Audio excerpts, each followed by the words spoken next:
Na aula 13 do curso de Criatividade, Inovação e Facilitação, iremos apresentar mais uma ferramenta do pensamento lateral, as estratégias heurísticas de George Polya, além de começar a abordar o tema da inteligência artificial.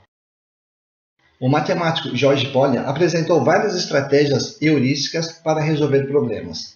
A resolução de problemas foi o tema da minha iniciação científica. Estes são alguns exemplos das estratégias heurísticas de Polya para resolver problemas. 1. Procure um problema análogo que você já tenha resolvido. 2. Simplifique o problema considerando um caso particular ou decompondo-o. 3. Complicar ou generalizar o problema para obter outras perspectivas ou percepções. Nesse exemplo, eu solicitei ao ChatGPT que gerasse novos problemas através de analogia, simplificação e generalização. Ou seja, em vez de pedir ideias para o problema, eu solicitei ao chat que formulasse novas perguntas ou problemas. O mais comum é apresentar um problema ao chatbot e deixar que ele gere uma quantidade de ideias através do brainstorming ou do pensamento linear.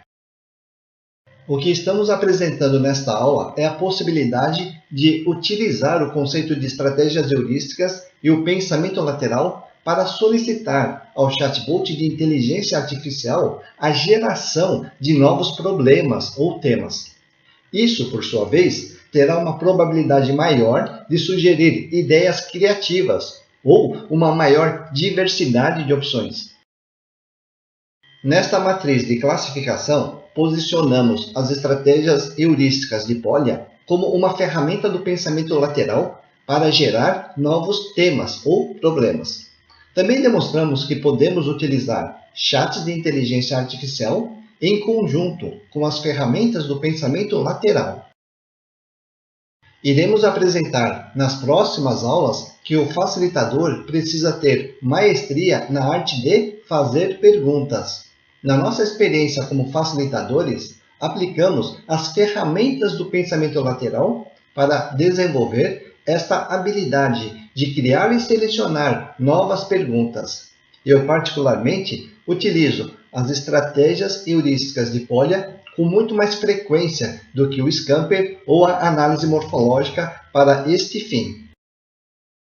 Pois bem, fazendo uma analogia com o mundo virtual e com base na minha experiência com chats de inteligência artificial, acredito que um facilitador habilidoso na aplicação das ferramentas do pensamento lateral na formulação de perguntas ou problemas pode ter maior facilidade em adquirir a maestria na criação de prompts de inteligência artificial. Encerrando a aula 13 do curso de Criatividade, Inovação e Facilitação. Nesta aula, apresentamos mais uma ferramenta do pensamento lateral, as estratégias heurísticas de George Polya. Um tema que me fascinou, e não por acaso, foi o tema da minha iniciação científica. Hoje, como facilitador de workshops de focus group, aplico a heurística mais do que qualquer outra ferramenta do pensamento lateral para formular novas e poderosas perguntas. No mundo virtual, com a introdução dos chats de inteligência artificial, percebi que estas mesmas ferramentas são fundamentais na criação de prompts para desenvolver conteúdos criativos. Até a próxima aula.